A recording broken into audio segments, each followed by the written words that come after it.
अस्सलाम वालेकुम। आप देख रहे हैं ताफ Malak YouTube official channel.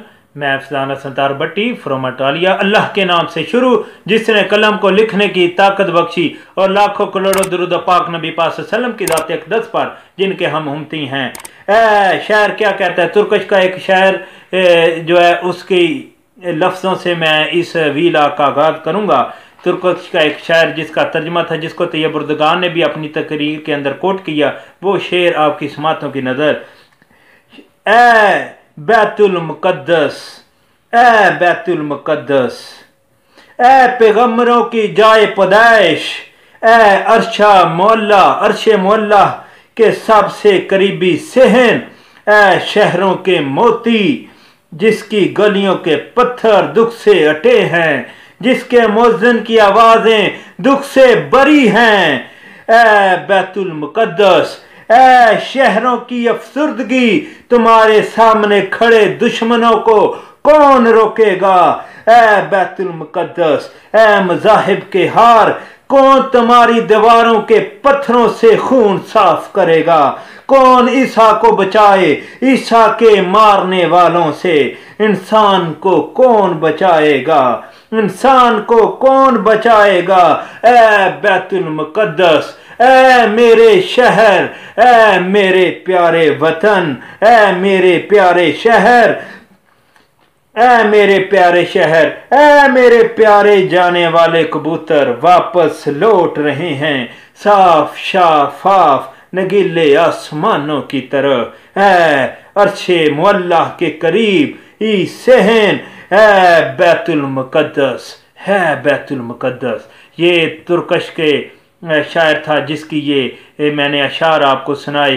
Betul मुक़द्दस के हवाले से, तो आप समझ चुके होंगे मैं जिसके ऊपर बात करना चाहता हूँ वो बैतुल मुक़द्दस के मतलब है। तैयब उर्दगान का कहना था कि जिस तरह बुरबरियत और जिस तरह की कत्लो गारत, जिस तरह मुसलमानों के ऊपर वो हमला किया गया, इन को इसराइलियों को, इन यहूद नसारा को जान लेना चाहिए कि हमारे एक रवायात है, एक ज़रबुल मिसल है कि ताकत के ज़ोर पर जुल्म के साथ आबाद होने वाले आखिर बर्बाद हो जाते हैं। ये तैयब उर्दगान का कहना था। तैयब उर्दगान ने यह भी कहा अपनी तकरीर के अंदर, ये उन लोगों को जान लेना चाहिए, उन लोगों को पहचान लेना चाहिए कि एक वक्त आएगा जब इनसे बदला लिया जाएगा और इनको दरख्तों की शाखों के पीछे भी छुपने की जगह नहीं मिलेगी। ये तैयब उर्दगान ने जिस दरख्त का जिक्र किया है उसके दरख्त की शाख का जिक्र कर रहे हैं। इसको समझने के लिए नबी पाक सल्लल्लाहु अलैहि वसल्लम की हदीस मुबारक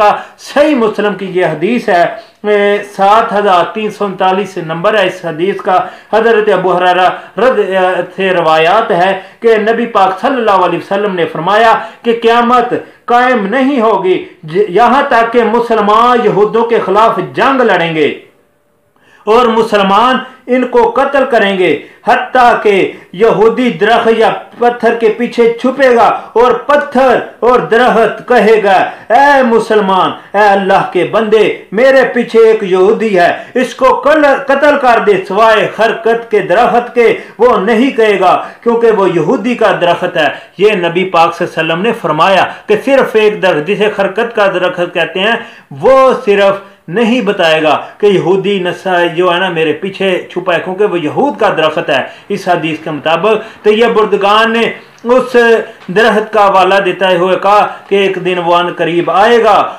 उनको दरख्त के पीछे भी छुपने की जगह नहीं मिलेगी। उन्होंने मजीद कहा इन लोगों को जान लेना चाहिए। ये लोग जानते हैं कि सलाहुद्दीन अय्यूबी कौन था, फिर सलाहुद्दीन अय्यूबी आएगा। उन्होंने फिर मजीद कहा कि जिस तरह कत्लो गारत, जिस तरह मुसलमानों के ऊपर जो जुल्म ढाए गए हैं, इससे हमारे दिलों को जो तकलीफ पहुंची है, दिल करता है, दिलों को तकलीफ पहुंची है। लिहाजा ये जितने भी ये अक़वाम मुत्तहिदा के जो सलामती कौंसलर के लोग हैं इनको भी और दूसरे जितने भी ये इंसानी हकूक़ की तंजीमें हैं इनको अपना किरदार अदा करना चाहिए, OIC को भी अपना किरदार अदा करना चाहिए और हमारे मुसलमान जो बैतुल मुक़द्दस जो हमारा पहला किबला है उसकी तरफ तवज्जो होना चाहिए। और ये जिस तरह का देखें खिलौना खेल खेला गया है इसको रोकना चाहिए।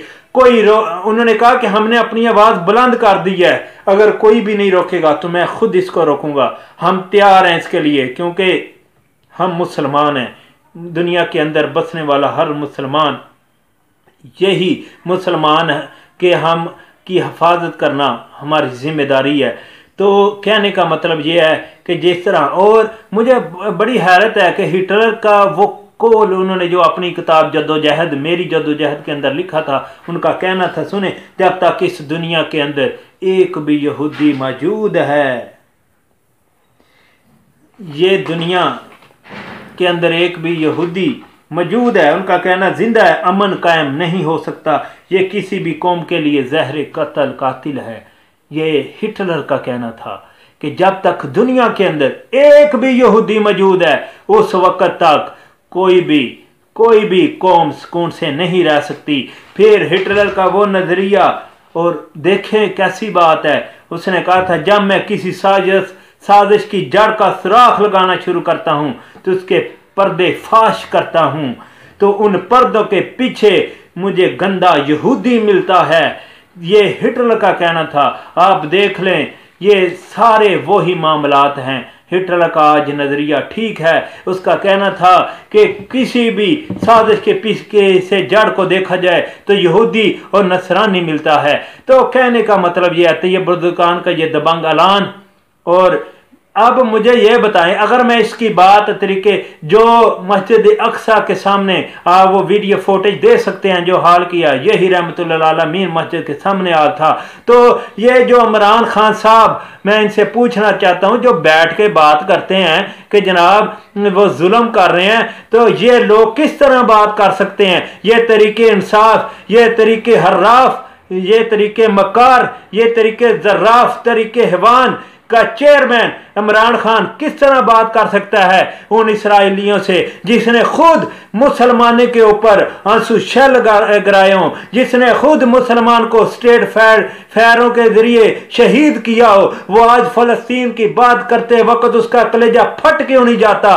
क्या हम क्या पैगाम दे रहे हैं? अगर इसराइल, अगर इमरान खान के नजरिया जो है, इमरान खान किस तरह बात कर सकता है? और तैयब बुर्दुकान ने वो आगे भी कहते रहते हैं, उन्होंने कहा था हम सलाहुद्दीन यूबी के वारिस हैं, हमारी पार्लियामेंट के अंदर आके कहा था। मुझे ये बताएं, ये इमरान खान आज किस तरह इसराइलियों को कह सकता है, उस यहूदी नसरानियों को किस तरह रोक सकता है जिसने खुद मुसलमानों को शहीद किया हो, जिसने पाकिस्तान की सरजमीन को चंद दिन पहले लहू लहान किया हो, जिसने खुद मुसलमानों को स्ट्रेट फायर मारने का ऑर्डर दिया हो। वो शेख रशीद जो चैंपियन सत्य जो खत्म नबूवत का बनता है चैंपियन, उसने खुद स्ट्रेट फायर का ऑर्डर दिया हो। वो आज किस तरह फलस्तीन की बात करेंगे?